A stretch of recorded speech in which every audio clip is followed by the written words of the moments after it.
ಗೆಳೆಯರೇ, ನೀವೇನಾದ್ರೂ ಇಂತಹ ಜನರನ್ನ ಭೇಟಿಯಾಗಿದ್ದೀರಾ? ನಾನೊಬ್ಬ ಜೀನಿಯಸ್, ನಾನೊಬ್ಬ ಇಂಟೆಲಿಜೆಂಟ್ ವ್ಯಕ್ತಿ ಅಂತ ತನ್ನನ್ನು ತಾನು ಹೇಳಿಕೊಳ್ಳುವವರನ್ನ, ಆದರೆ ಅವರ ಮಾತಿನಿಂದ ಅಥವಾ ಅವರ ಸ್ವಭಾವದಿಂದ ಅವರು ಒಬ್ಬ ಬುದ್ಧಿವಂತ ವ್ಯಕ್ತಿ ಅಂತ ಅನಿಸೋದಿಲ್ಲ. ಅದೇ ಇನ್ನೊಂದು ಕಡೆ ಇಂತಹ ಜನ ಕೂಡ ಇರ್ತಾರೆ. ಅವರು ತುಂಬಾ ದೊಡ್ಡ ದೊಡ್ಡ ಕೆಲಸಗಳನ್ನ ಮಾಡ್ತಾ ಇರ್ತಾರೆ, ಆದ್ರೂ ಕೂಡ ಅವರ ಸ್ವಭಾವವನ್ನು ನೋಡಿ ಅವರು ಒಬ್ಬ ಬುದ್ಧಿವಂತ ವ್ಯಕ್ತಿ ಅಂತ ಅನಿಸೋದಿಲ್ಲ.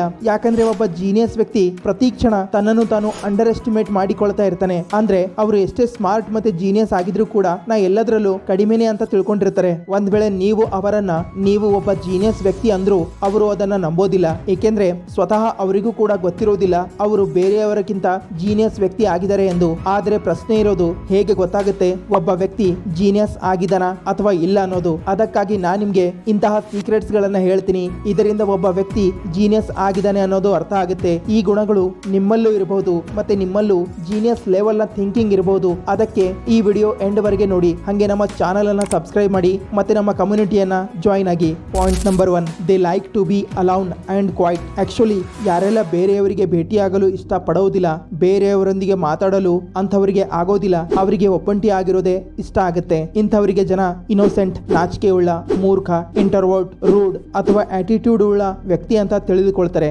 ಆದ್ರೆ Albert Einstein, Billy Gates, Larry Page, Warren Buffett, Isaac Newton ಮತ್ತೆ ಎಲಾನ್ ಮಸ್ಕ್ ನಂತಹ ಅನೇಕ ಜೀನಿಯಸ್ ಜನರಲ್ಲಿ ಒಂದು ಕಾಮನ್ ವಿಷಯ ಇತ್ತು. ಅದೇನಂದ್ರೆ ಇವರೆಲ್ಲ ಒಬ್ಬಂಟಿ ಆಗಿರೋದು ಮತ್ತೆ ಬೇರೆಯವರ ಜೊತೆ ಜಾಸ್ತಿ ಮಾತಾಡಲು ಇಷ್ಟ ಪಡ್ತಾ ಇರಲಿಲ್ಲ. ಮತ್ತೆ ಒಂದು ರಿಸರ್ಚ್ ಪ್ರಕಾರ ಯಾರಿಗೆಲ್ಲ ಬೇರೆಯವರೊಂದಿಗೆ ಮಾತಾಡಲು ಆಸಕ್ತಿ ಇಲ್ಲದೆ ಇರುವಂತವರು ಅಥವಾ ಬೇರೆಯವರ ಜೊತೆಗೆ ಓಡಾಡಲು ಇಷ್ಟ ಆಗದೆ ಇರುವಂತವರ ಮೈಂಡ್ ಬೇರೆಯವರಕ್ಕಿಂತ ಜಾಸ್ತಿ ಸ್ಪೀಡ್ ಮತ್ತೆ ಫೋಕಸ್ಡ್ ಆಗಿರುತ್ತೆ. ಒಂದ್ ವೇಳೆ ನೀವು ಒಬ್ಬ ಜೀನಿಯಸ್ ವ್ಯಕ್ತಿ ಆಗಿದ್ರೆ ನಿಮ್ಗೂ ಒಬ್ಬಂಟಿ ಆಗಿರೋದು ತುಂಬಾ ಇಷ್ಟ ಆಗ್ತಾ ಇರಬಹುದು. ಇದೊಂದು ಎಲ್ಲಕ್ಕಿಂತ ದೊಡ್ಡ ಗುಣ ಆಗಿದೆ. ಒಬ್ಬ ಜೀನಿಯಸ್ ವ್ಯಕ್ತಿಗೆ ಒಬ್ಬ ಸಾಮಾನ್ಯ ವ್ಯಕ್ತಿಗಿಂತ ಬೇರೆ ಮಾಡುತ್ತೆ. ಏಕೆಂದ್ರೆ ಕೆಲವೊಂದಷ್ಟು ಜನ ಒಬ್ಬಂಟಿ ಆಗಿದ್ದಾಗ ತುಂಬಾ ಅನ್ಕಂಫರ್ಟಬಲ್ ಆಗಿರ್ತಾರೆ. ಅವರಿಗೆ ಪ್ರತಿ ಕ್ಷಣ ಒಬ್ಬ ವ್ಯಕ್ತಿ ತನ್ನ ಜೊತೆಗೆ ಬೇಕಾಗಿರ್ತಾನೆ, ಅವರ ಜೊತೆ ಮಾತಾಡಲು ಅಥವಾ ಅವರ ಟೈಮ್ ಅನ್ನ ಸ್ಪೆಂಡ್ ಮಾಡಲು. ಅದೇ ಬುದ್ಧಿವಂತ ಜನರ ಫೇವರೇಟ್ ಟೈಮ್ ಆಗಿರುತ್ತೆ.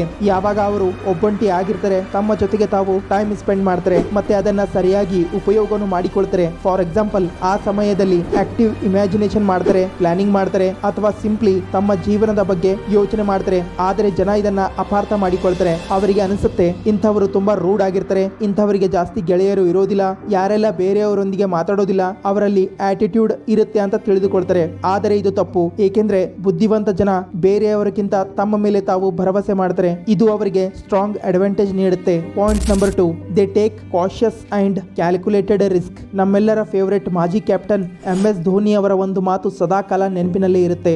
ಜೀವನದಲ್ಲಿ ರಿಸ್ಕ್ ತಗೊಳ್ಳೋದು ಮುಖ್ಯ, ಆದರೆ ರಿಸ್ಕ್ ತಗೊಳ್ಳಲು ಯಾವುದೇ ಅಂತಹ ರಿಸ್ಕ್ ತಗೊಳ್ಬಾರ್ದು. ಬದಲಾಗಿ ನೀವು ಪ್ರಾಕ್ಟಿಕಲಿ ಕ್ಯಾಲ್ಕುಲೇಟೆಡ್ ರಿಸ್ಕ್ ತಗೊಳ್ಬೇಕು.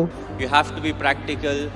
You have to take risk in life, but at the same time, you have to be calculated. ಮತ್ತೆ ಅವರ ಇದೇ ಮಾತು ನಾವು ನಮ್ಮ ಜೀವನದಲ್ಲಿ ಅಪ್ಲೈ ಮಾಡುತ್ತೇವೆ. ಫಾರ್ ಎಕ್ಸಾಂಪಲ್, ಬಿಲಿ ಗೇಟ್ಸ್ ಇವರನ್ನ one of the greatest risk taker ಕೂಡ ಅಂತಾರೆ. ಏಕೆಂದ್ರೆ ಜನರಿಗೆ ಈ ತರ ಅನ್ಸುತ್ತೆ, ಬಿಲಿ ಗೇಟ್ಸ್ ಮೈಕ್ರೋಸಾಫ್ಟ್ ನಿರ್ಮಾಣ ಮಾಡಲು ಹಾರ್ವರ್ಡ್ ಯೂನಿವರ್ಸಿಟಿಯಿಂದ ಡ್ರಾಪ್ ಔಟ್ ಮಾಡಿದರು, ಅದಕ್ಕೆ ಇವರು ಒಬ್ಬ ಜೀನಿಯಸ್ ಮತ್ತೆ ರಿಸ್ಕ್ ಟೇಕರ್ ಆಗಿದ್ದಾರೆ ಅಂತ ಅನ್ಕೋತಾರೆ.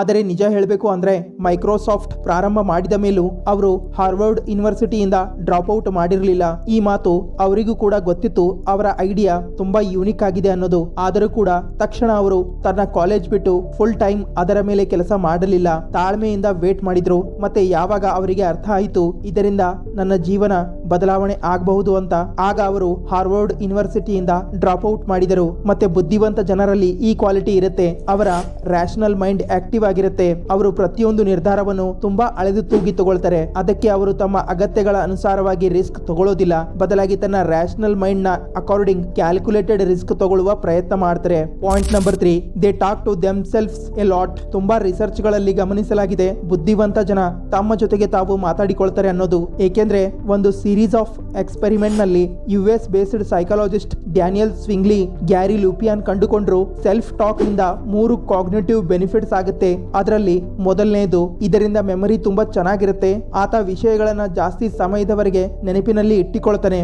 ಮತ್ತೆ laser sharp focus focus maintain ಮಾಡ್ತಾನೆ. ಕೆಲವೊಮ್ಮೆ ನೀವು ಕೂಡ ಗಮನಿಸಿರಬಹುದು, ತಮ್ಮನ್ನ ತಾವು ಮಾತಾಡೋದ್ರಲ್ಲಿ ನೀವು ಇಷ್ಟೊಂದು ಬ್ಯುಸಿ ಆಗಿರ್ತೀರಾ ಅಂದ್ರೆ ಸುತ್ತಮುತ್ತಲಿನ ವಸ್ತುಗಳಿಂದ ನೀವು ವಿಚಲಿತರಾಗೋದೇ ಇಲ್ಲ. ಆ ಒಂದು ಕ್ಷಣ ನಿಮ್ಮ ಸಮಯ ನಿಂತೋಗಿರುತ್ತೆ. ನೀವು ಕೇವಲ ಒಂದೇ ವಿಷಯದ ಮೇಲೆ ಯೋಚನೆ ಮಾಡಲು ಪ್ರಾರಂಭ ಮಾಡ್ತೀರಾ ಹಾಗೂ ಒಂದೇ ಥಾಟ್ ಮೇಲೆ ಯೋಚನೆ ಮಾಡಿದ್ದಾಗ ನಿಮ್ಗೆ ಕ್ಲಾರಿಟಿ ಸಿಗುತ್ತೆ. ಮತ್ತೆ ಇದೇ ಪ್ರೋಸೆಸ್ ಪ್ರತಿದಿನ ಮಾಡಿದ್ದಾಗ ನಾವು ಯಾವುದೇ ವಿಷಯಗಳಿಂದ ವಿಚಲಿತರಾಗೋದಿಲ್ಲ. ನಮ್ಮ ಫೋಕಸ್ ಮತ್ತೆ ಕ್ಲಾರಿಟಿ ನಮ್ಮ ಪ್ರತಿ ಜಾಸ್ತಿ ಆಗ್ತಾ ಇರುತ್ತೆ. ಒಂದ್ ವೇಳೆ ನೀವು ಕೂಡ ತಮ್ಮನ್ನ ತಾವು ಮಾತಾಡ್ತೀರಾ ಅಂದ್ರೆ ಮತ್ತೆ ನಿಮ್ಮ ತುಂಬಾ ಸಮಯ ನಿಮ್ಮ ಜೊತೆಗೆ ಮಾತಾಡಲು ಕಳೆಯುತ್ತೆ ಅಂದ್ರೆ ನೀವು ಕೂಡ ಜೀನಿಯಸ್ ಜನರ ಕೆಟಗರಿಗೆ ಸೇರಿಕೊಳ್ತೀರಾ. Point number 4, quantity over quality. ನೋಡಿ, ತುಂಬಾ ಜನ ಈ ಮಾತನ್ನ ಹೇಳ್ತಾರೆ, ಕ್ವಾಂಟಿಟಿ ಇಂಪಾರ್ಟೆಂಟ್ ಆಗಿರುತ್ತೆ, ಕ್ವಾಲಿಟಿ ಇಂಪಾರ್ಟೆಂಟ್ ಆಗಿರೋದಿಲ್ಲ ಅಂತಾರೆ. ಆದ್ರೆ ಯಾರು ಎಕ್ಸ್ಪೀರಿಯನ್ಸ್ ಮತ್ತೆ ಸ್ಮಾರ್ಟ್ ಆಗಿರ್ತಾರೆ ಅವರಿಗೆ ಕ್ವಾಂಟಿಟಿ ಮತ್ತೆ ಕ್ವಾಲಿಟಿ ಎರಡರ ಇಂಪಾರ್ಟೆನ್ಸ್ ಗೊತ್ತಿರುತ್ತೆ. ಯಾಕಂದ್ರೆ ನಿಮ್ಮ ಆಕ್ಷನ್ಸ್ ನ ಕ್ವಾಲಿಟಿಯೇ ಕ್ವಾಂಟಿಟಿ ಕಡೆಗೆ ತಗೊಂಡೋಗುತ್ತೆ. ನೀವು ಸ್ವಲ್ಪವೇ ಎಫರ್ಟ್ ಹಾಕಿ ಕ್ವಾಂಟಿಟಿ ನಿಮ್ಮಿಂದ ಪ್ರೊಡ್ಯೂಸ್ ಮಾಡಲು ಆಗೋದಿಲ್ಲ. ಫಾರ್ ಎಕ್ಸಾಂಪಲ್, ಡೀನ್ ಸಿಂಪ್ಟನ್ ಅವರ ಒಂದು ಸ್ಟಡಿ ಪ್ರಕಾರ ಹೈಲಿ ಕ್ರಿಯೇಟಿವ್ ಜನ ಪ್ರತಿಕ್ಷಣ better and high quality ideas generate ಮಾಡೋದಿಲ್ಲ, ಆದ್ರೆ ಬೇರೆಯವರಿಗಿಂತ ಜಾಸ್ತಿ ಐಡಿಯಾಸ್ ಜನರೇಟ್ ಮಾಡ್ತಾರೆ. ಅದರಲ್ಲಿ ಯಾವುದಾದ್ರೂ ಒಂದು ಸಕ್ಸಸ್ಫುಲ್ ಅಥವಾ ಬೆಸ್ಟ್ ಕ್ವಾಲಿಟಿಯ ಐಡಿಯಾ ಆಗಿ ನಿರ್ಮಾಣ ಆಗುತ್ತೆ. ಇದರ ಮೇಲೆಯೇ ಒಂದು ಎಕ್ಸ್ಪೆರಿಮೆಂಟ್ ಮಾಡಲಾಯಿತು. 2 ಗುಂಪುಗಳಿಗೆ ಮಡಿಕೆ ಮಾಡಲು ಹೇಳಲಾಯಿತು. ಅದರಲ್ಲಿ ಮೊದಲ ಗುಂಪಿಗೆ ಹೇಳಲಾಯಿತು, ನಿಮ್ಮಿಂದ ಎಷ್ಟು ಸಾಧ್ಯನೋ ಅಷ್ಟು ಮಡಿಕೆಗಳನ್ನ ಮಾಡಿ ಅಂತ ಹೇಳಲಾಯಿತು. ಇನ್ನೊಂದು ಗುಂಪಿಗೆ ಕೇವಲ ಒಂದು ಒಳ್ಳೆಯ ಕ್ವಾಲಿಟಿಯ ಮಡಿಕೆ ಮಾಡಲು ಹೇಳಲಾಯಿತು. ರಿಸರ್ಚರ್ಸ್ ಗಳಿಗೆ ಈ ಎಕ್ಸ್ಪೆರಿಮೆಂಟ್ ನಿಂದ ಅರ್ಥ ಆಯಿತು, ಯಾರಿಗೆ ಜಾಸ್ತಿ ಮಡಿಕೆ ಮಾಡಲು ಹೇಳಲಾಗಿತ್ತು ಅದರಲ್ಲಿಯೇ ತುಂಬಾ ಹೈ ಕ್ವಾಲಿಟಿಯ ಮಡಿಕೆ ನಿರ್ಮಾಣ ಆಗಿದ್ವು. ಮತ್ತೆ ಯಾವ ಗುಂಪಿಗೆ ಕೇವಲ ಒಂದು ಮಡಿಕೆ ಮಾಡಲು ಹೇಳಲಾಗಿತ್ತು ಆ ಗುಂಪಿನಕ್ಕಿಂತಲೂ. ಇಲ್ಲಿ ಹೇಳುವ ಅರ್ಥ ಇಷ್ಟೇ, ಬುದ್ಧಿವಂತ ಜನ ಬೆಸ್ಟ್ ಕ್ವಾಲಿಟಿ ಅಥವಾ ಬೆಸ್ಟ್ ಕ್ವಾಂಟಿಟಿಯನ್ನ ವೇಟ್ ಮಾಡೋದಿಲ್ಲ, ಬದಲಾಗಿ ತಮ್ಮ ಐಡಿಯಾಸ್, ಎಫರ್ಟ್ಸ್ ಮತ್ತೆ ಆಕ್ಷನ್ಸ್ ನ ಕ್ವಾಂಟಿಟಿ ಜಾಸ್ತಿ ಮಾಡಿಕೊಳ್ತಾರೆ. ಅದರಲ್ಲಿ ಯಾವುದಾದ್ರೂ ಒಂದು ಐಡಿಯಾ ಬೆಸ್ಟ್ ಕ್ವಾಲಿಟಿ ಆಗಿ ನಿರ್ಮಾಣ ಆಗಿ ಸಕ್ಸಸ್ಫುಲ್ ಆಗುತ್ತೆ. Point number 5, they over thinking A lot. ಬುದ್ಧಿವಂತ ಜನರ ಮೈಂಡ್ ತುಂಬಾ ಸ್ಪೀಡ್ ಆಗಿ ಕೆಲಸ ಮಾಡುತ್ತೆ, ಬೇಗ ಶಾಂತವಾಗೋದಿಲ್ಲ. ಪ್ರತಿಕ್ಷಣ ಯಾವುದಾದ್ರೂ ಒಂದು ಸಮಸ್ಯೆ ಅಥವಾ ಪರಿಹಾರದಲ್ಲಿ ಮುಳುಗಿರುತ್ತೆ. ಅದಕ್ಕೆ ಇವರಲ್ಲಿ ಓವರ್ ಥಿಂಕಿಂಗ್, ಎಂಗ್ಸೈಟಿ, ಸ್ಟ್ರೆಸ್ ನ ಲಕ್ಷಣಗಳು ಕಾಣಲು ಸಿಗುತ್ತೆ. ಮತ್ತೆ ಇದೇ ಓವರ್ ಥಿಂಕಿಂಗ್ ಕಾರಣದಿಂದಾಗಿ ಕುಳಿತುಕೊಂಡಾಗ ಕಾಲು ಅಲ್ಲಾಡಿಸೋದು, ತಡವಾಗಿ ಮಲ್ಕೊಳ್ಳೋದು ಅಥವಾ ಉಗುರು ಕಚ್ಚುವ ಅಭ್ಯಾಸಗಳು ಕಾಣಬಹುದು.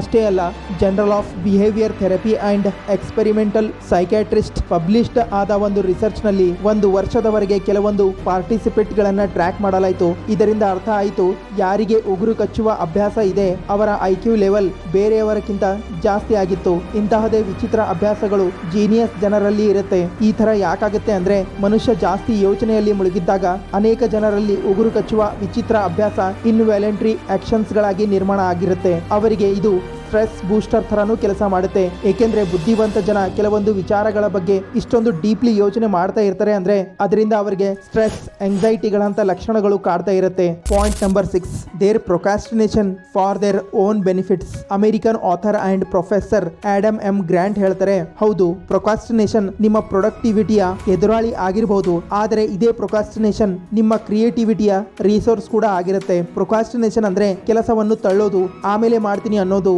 ಆದರೆ ನಮ್ಮೆಲ್ಲರಿಗೂ ಪ್ರೊಕಾಸ್ಟಿನೇಷನ್ ತುಂಬಾ ಅಪಾಯಕಾರಿಯಾಗಿರುತ್ತೆ ಅಂತ ಹೇಳಲಾಗಿದೆ. ಮತ್ತೆ ಅನೇಕ ಸೆಲ್ಫ್ ಹೆಲ್ಪ್ ಪುಸ್ತಕಗಳಲ್ಲಿಯೂ ಇದನ್ನ ಹೇಳಲಾಗಿದೆ. ಒಬ್ಬ ಸಕ್ಸಸ್ಫುಲ್ ವ್ಯಕ್ತಿ ಆಗಲು ಪ್ರೊಕಾಸ್ಟಿನೇಷನ್ ಅನ್ನ ನೀವು ಬೀಟ್ ಮಾಡಲೇಬೇಕು ಅಂತ ಹೇಳಲಾಗುತ್ತೆ. ಮತ್ತೆ ಈ ಮಾತು ನಿಜ ಕೂಡ.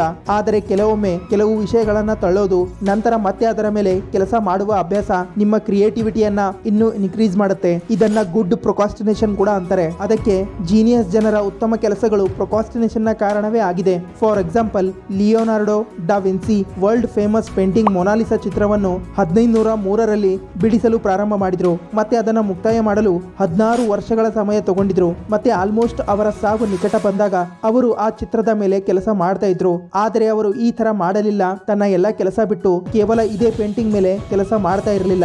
ಬದಲಾಗಿ ಅವರು ಒಬ್ಬ ಪೇಂಟರ್ ಜೊತೆಗೆ ಇಂಜಿನಿಯರ್, ಸೈಂಟಿಸ್ಟ್, ಥಿಯರಿಸ್ಟ್, ಸ್ಕ್ರಿಪ್ಚರ್, ಆರ್ಕಿಟೆಕ್ಟ್ ಕೂಡ ಆಗಿದ್ರು. ಮತ್ತೆ ಅನೇಕ ಇತಿಹಾಸಕಾರರ ಪ್ರಕಾರ ಅವರು ಈ ಚಿತ್ರದ ಮೇಲೆ ಪ್ರತಿದಿನ ಕೆಲಸ ಮಾಡ್ತಾ ಇದ್ರು. ಅಷ್ಟೇ ಅಲ್ಲ, ಲಿಯೋನಾರ್ಡೋ ಡಾ ವಿನ್ಸಿ ಅವರಿಗೆ ಜಗತ್ತಿನ ಅತ್ಯಂತ ಜೀನಿಯಸ್ ಮತ್ತೆ ಪ್ರೊಕಾಸ್ಟಿನೇಟರ್ ಕೂಡ ಅಂತಾರೆ. Point number 7, they usually have higher self control. ನಿಮ್ಗೆ ಇಲ್ಲಿವರೆಗೆ ಅರ್ಥ ಆಗಿರಬಹುದು, ಜೀನಿಯಸ್ ಇಂಟೆಲಿಜೆಂಟ್ ಜನರಲ್ಲಿ ಕೆಲವೊಂದು ಒಳ್ಳೆಯ ಅಭ್ಯಾಸಗಳು ಇದ್ರೆ ಕೆಲವೊಂದು ಕೆಟ್ಟ ಅಭ್ಯಾಸಗಳು ಇರುತ್ತೆ ಅನ್ನೋದು.